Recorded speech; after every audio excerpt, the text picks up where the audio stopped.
बिस्मिल्लाहिर्रहमानिर्रहीम अस्सलाम वालेकुम वरहमतुल्लाहि वबरकातुहू अल्लाहुम्मा सल्लि अला मुहम्मद व आले मुहम्मद रब्बि इश्रह ली सदरी वयस्सिर ली अमरी वहलुल उक़दतम मिन लिसानी यफ़क़हू क़ौली आमीन। ख़वातीन और हज़रात, आप देख रहे कुतुब ऑनलाइन और मैं हूँ बिलाल कुतुब। इस पे बात करेंगे अपने इंतहाई मोहतरम मेहमानों से। शारिक जमाल खान साहब हमारे साथ। अस्सलाम वालेकुम जनाब, खैरियत से हैं आप? शारिक साहब का क्योंकि तजर्बा as an investigation, as a father, as a person, इससे फ़ायदा उठाएंगे। ज़ियाउल्लाह शाह बुखारी साहब, अस्सलाम वालेकुम सर। जी वालेकुम खैरियत से आप? जी, अल्लाह का और हमारे साथ जनाब एहसानुल हक चिश्ती साहब हैं। अस्सलाम वालेकुम सर। वालेकुम खैरियत से? जी। छक्का लग गया है, बॉल जो है वो बाहर जा चुका है, अब खेलना बाकी है, अब वो खेलना पड़ेगा। वो रिएक्ट अगर कर रही होती डॉक्टर साहब, तो वो ख़ानदान की तरबियत की तरफ जाती ना, वो कोई इसका रद्द अमल देखती। लेकिन आप जितने मर्जी वीडियोस क्राइम के देख लें, क्राइम हो रहा है, बंदा बंदी मर रहे हैं, चोरी डाका हो रहा है, सारे खड़े देख रहे हैं, अमल कोई नहीं हो रहा। क्यों?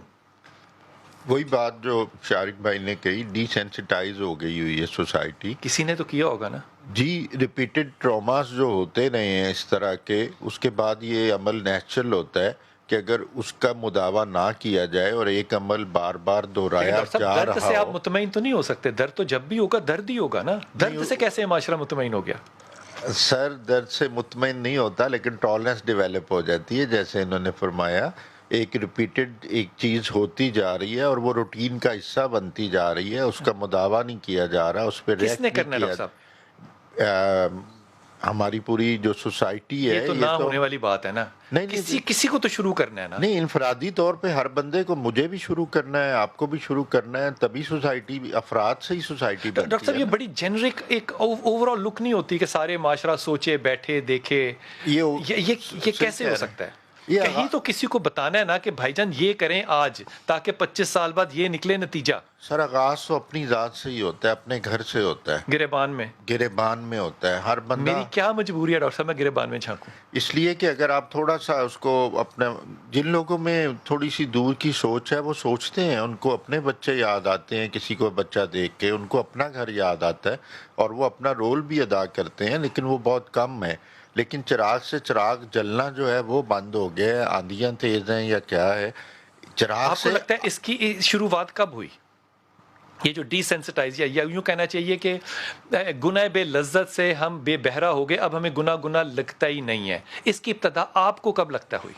मुझे तो वो इखलाकी इस्तेसाल जो हमारी यंग जनरेशन का जब से होना शुरू हुआ है और तरबियत से हाथ उठना शुरू हुआ है। इसकी वजह आप कह रहे हैं कि एक है? नहीं, हाँ। अखलाकी इत्तेसाल, अखलाकी गुर्बत जी किसने की?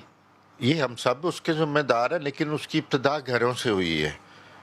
उनके पास जितने भी फैक्टर्स थे, गुर्बत थी, मजबूरी थी, टाइम नहीं था, लेकिन हमने अपनी जो ह्यूमन डेवलपमेंट है, जो हमारे बच्चों की एक तरबियत है, जो कि एसेट होते हैं आपका, हमने उनकी जगह एसेट अपने मादी चीज़ों को समझ लिया ना, प्लॉट को समझ लिया, जायदाद को समझ लिया। असल एसेट मैंने आपको बात को आगे बढ़ाना है, और मैं ये बात आपको जुमला, और आपको शारिक भाई आपको छोड़ के जा रहा हूँ, ज़रूर तो आपको वापस आके मिसेस खान के बाद आपसे बात करूँगा। हमारा इस्तेसाल तब शुरू हुआ जब हमने यूनिवर्सिटियाँ प्राइवेट की, उसके बाद हमने टीचर्स को उठाया नहीं, हमने कहा टाई पहन के जो भी बैग उठा के आएगा वो टीचर होगा। फिर उसके बाद आप अपने बच्चों को उन सोशल मीडिया के मोटिवेटर्स के हवाले कर दिया जिनकी खुद अपने स्कैंडल ज़िंदगी के अंदर बेइंतहा और बर्बाद हुए। आप उन लोगों से तरबियत लेने उनके घर तक गए जो कि बेतरबियत याफ्ता थे, आपको किसी ने बुलाया नहीं था, लेकिन आपके पास टाइम क्यों नहीं था? दुनिया में सबके पास 24 घंटे हैं, आपको क्या मजबूरी थी कि आप उसमें से 25 निकालना चाह रहे हैं? ये थी वो लालच और ख्वाहिश जिसने खानदान को तोड़ा, जिसने रिश्तों को तोड़ा और जिसने एक्सटेंडेड फैमिलीज को खराब किया। सर, जो आपकी प्राइम रिस्पॉन्सिबिलिटी है, जब आप किसी पे वो डाल देंगे तो उस तरह अदा नहीं होगी। तो जब डॉक्टर साहब, इसमें आपने मुझे एक जुमले में एक में जवाब देना है। अगर मेरी अपनी शादी, मैं अपने शादी से खुद मुतमईन नहीं हूं, तो क्या औलाद मुतमईन कर सकता हूं? नहीं, कभी नहीं कर सकता। हुजूर अक़दस, जिस माशरे के अंदर गिरावट शुरू हो जाए और आपको सिरा ना पकड़ा जाए, तो आपके ख्याल में पहली 3 चीजें माशरे के सरबराह को क्या करनी चाहिए? अगर आप स्पेसिफिकली इसी मौजू पे बात कर रहे हैं, मुआशरे के सरबराह को, मेरा तो ख्याल है कि मुआशरे का सरबराह अकेला तो कुछ नहीं कर सकता जब तक ख़ानदान के सरबराह उसके साथ हम कदम नहीं होंगे। मुआशरे का सरबराह तो देखें, एक स्पीच कर सकता है, कोई कानून में कोई चेंजेस कर सकता है, लेकिन हमारा जब तक हम एक ख़ानदान को एक इकाई के तौर पे आगे परवरिश के, ख़ानदान को दाई के तौर पे, जी, دعوت دینے والے دینے والے جی جی اس حوالے سے آگے لے کے نہیں چلیں گے یہ معاملہ حل نہیں ہوگا، کیونکہ آپ نے خود فرمایا کہ جب جرم نہ سمجھا جائے تو وہ روٹین میں ہونے لگتا ہے، اس میں پھر احساس بھی ختم ہو جاتا ہے. احساس بھی ختم ہو جاتا ہے. جیسے یہی لگا لیں خواتین کے ساتھ جو زیادتی ہے یہ بڑا ایک سویر کرائم ہے، اخلاقی طور پہ، مذہبی طور پہ، معاشرتی تو ہر طرح سے اس کو کبھی جسٹیفائی نہیں کیا جا سکتا، کیونکہ اس میں ایک پرووکیشن ہے فیکٹر.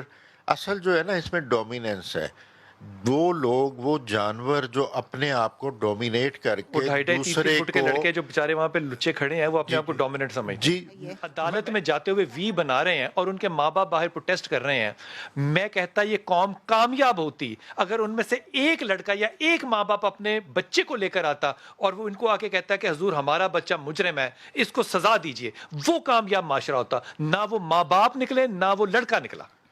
بجا کہہ رہے ہیں، کیونکہ یہ ماں باپ کے لیے بھی قابل شرم تھا، اور اگر بچوں نے غلطی کی تھی تو ماں باپ کو، ان کو پوری قوم کے آگے معافی منگوانی چاہیے کہ بھئی یہ تم نے کیا کیا، ہمارے پورے ملک، ہماری پوری قوم کا امیج جو ہے پاکستان خراج ذلیل کر پورا دیا. وہ ساری دنیا میں تم نے یہ اس طرح سے کر دیا. لیکن میں نے عرض کی کہ یہ انسان اور جانور میں بس یہی فرق ہے کہ جانور اپنی شیوانی جو ملانے تباہ ہوتا ہے اس کو عمل میں لاتا ہے، اور انسان کو اللہ نے عقل اسی لیے دی ہے کہ آپ اپنی ان چیزوں کو کیسے مینیج کرو گے اور سوسائٹی میں ایک اچھے انسان کے طور پہ کیسے رہو گے. کیونکہ یہ جو جنسی یہ جو زیادتیاں ہیں یہ ڈومیننس ہے، یہ اتنا بڑا کرائم ہے کہ آپ دوسرے کو اپنے انڈر کنٹرول لانا چاہتے ہو، اپنا آپ ثابت کرنا چاہتے ہو جسمانی طور پہ اور ایز این انڈیویجول، اور یہ انہی لوگوں میں مطلب زیادہ معصوم ہوتا ہوتے ہے. میرا زور چلتا ہے وہ میں چلا دینا ہے، باقی میرا کسی تے نہیں. اور اسی فیلنگ کے تحت یہ سارا کچھ ہوتا ہے.